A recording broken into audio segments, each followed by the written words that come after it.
কবে কবে না কবে কেন স্কুলে সবাই আমাকে দেখে হাসাহাসি করে? কেন আমার কোনো বন্ধু নেই? কেন আমাকে আপনারা কেউ ভালোবাসেন না?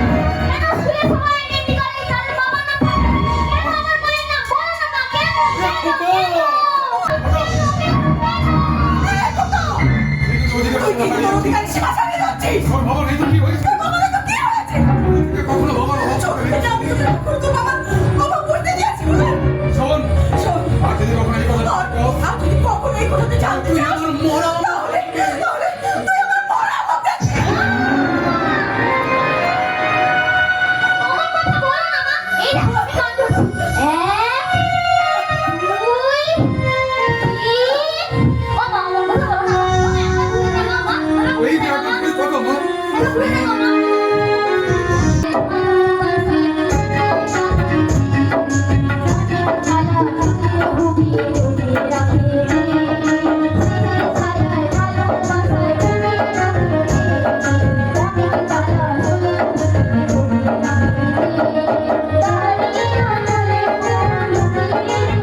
দাঁড়িয়ে আছে